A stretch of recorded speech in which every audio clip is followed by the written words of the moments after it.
जय हिंद विद्यार्थी मित्रों, साथी सपोर्ट यूट्यूब चैनल में आप तमाम मित्रों हार्दिक स्वागत है। तो विद्यार्थी मित्रों, आवती काले है धोरण 10 नी अंदर सामाजिक विज्ञान विषयनी एकम कसोटी है।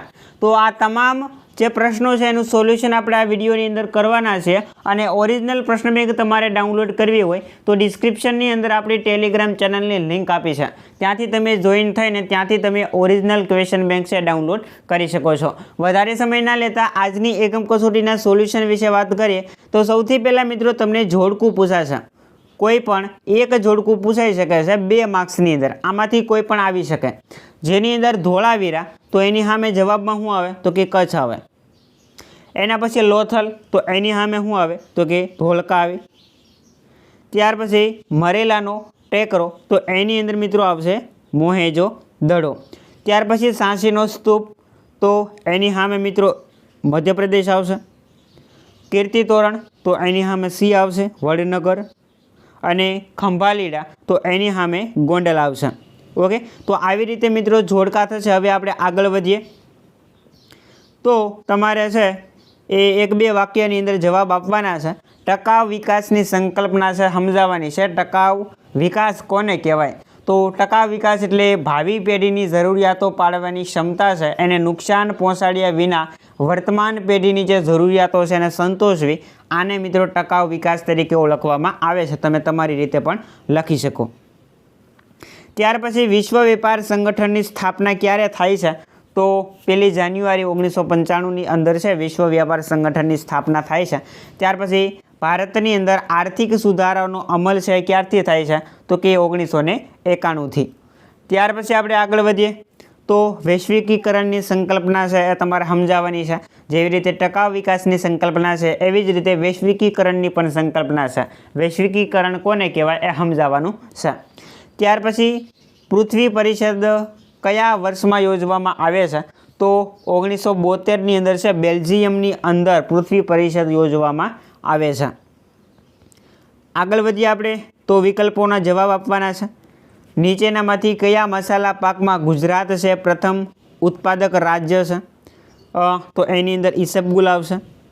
નીચેનામાંથી કઈ ખેતીમાં રાસાયણિક ખાતરો અને જંતુનાશકનો ઉપયોગ કરાતો નથી?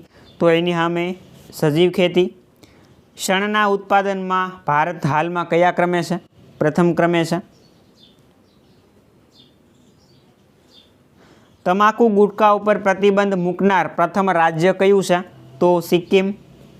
નીચેનામાંથી કયા સ્થળે કૃષિ યુનિવર્સિટી છે સ્થાપવામાં આવેલી નથી? તો પાટણ આવશે। અને કયું કઠોળ રવિ પાક છે? તો એની સામે મિત્રો આવશે ચણા, કે જે શિયાળામાં થાય। ત્યાર પછી ખાલી જગ્યા પૂરો। મહર્ષિ પાણિનીનો મહાન ગ્રંથ ખાલી જગ્યા છે? તો અષ્ટાધ્યાય। પ્રાચીન નાલંદા વિદ્યાપીઠ ખાલી જગ્યા ખાતે છે? તો એની અંદર શું આવે? તો બિહાર આવે। ખાલી જગ્યામાંથી ભણીને બહાર નીકળેલ વિદ્યાર્થી ભારતનો આદર્શ વિદ્યાર્થી ગણાતો? તો સી આવશે નાલંદા।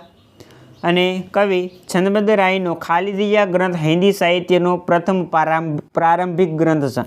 તો પૃથ્વીરાજ રાસો આવશે। એના પછી મિત્રો બધા પ્રશ્નો મોટા પ્રશ્નો છે। કોઈ પણ 2 પ્રશ્નો આમાંથી તમને પૂછાવાના છે 4 માર્ક્સમાં, 2 માર્ક્સનો એક પ્રશ્ન। વૈશ્વિકીકરણના લાભ જણાવો। વિશ્વ વેપાર સંગઠનના ધ્યેય લખો। પ્રાકૃતિક સાધનોના સંરક્ષણ તેમજ સંવર્ધન માટે કઈ વ્યૂહરચના અપનાવવી જોઈએ? ઉદારીકરણના ગેરલાભ જણાવો અને વિશ્વ વેપાર સંગઠનના કાર્યો જણાવો। ત્યાર પછી 4-5 વાક્યોની અંદર જવાબ આપો। કોઈ પણ એક પૂછાશે 2 માર્ક્સની અંદર। સંકલ્પનાનો અર્થ આપો। શિલ્પ સમજાવવાનું છે તમારે। સ્તૂપ એટલે શું? અશોકના સમયની અંદર જે 5 સ્તૂપો હતા એ સમજાવો, લખો એના નામ। ગોપુરમ સ્થાપત્ય વિશે સમજ આપો। મોઢેરાના સૂર્યમંદિર વિશે ટૂંકમાં સમજ આપો, ટાઈપિંગ મિસ્ટેક છે। ગુજરાતની જાણીતી વાવો વિશે જણાવો। ત્યાર પછી મિત્રો કોઈ પણ 2 પ્રશ્ન તમને આમાંથી પૂછાય છે 3-3 માર્ક્સની અંદર। 7 પ્રશ્ન છે। તફાવત ખરીફ પાક અને રવિ પાક। જૈવિક ખેતી તરફનું વલણ શા માટે વધી રહ્યું છે સમજાવો। પંજાબને ઘઉંનો કઠોળ શા માટે કહેવામાં આવે છે એ સમજાવો। હરિયાળી ક્રાંતિ વિશે સવિસ્તર વર્ણવો। ભારતના અર્થતંત્રમાં કૃષિનું યોગદાન વર્ણવો।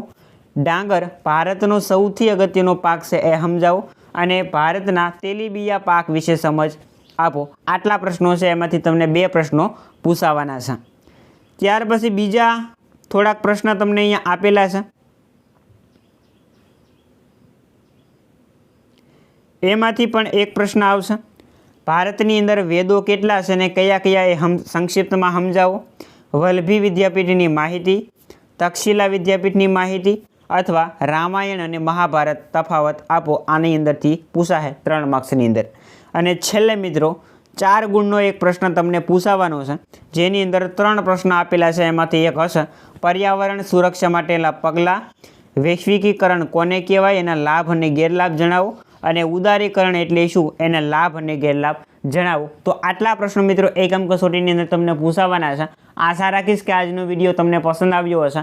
વિડીયો પસંદ આવ્યો હોય તો લાઇક કરો, શેર કરો અને ચેનલ પર નવા આવ્યા હો તો સબસ્ક્રાઈબ કરવાનું ભૂલતા નહીં. મળીએ દોસ્તો આવા જ નવા વિડીયો સાથે. જય હિન્દ, જય ભારત.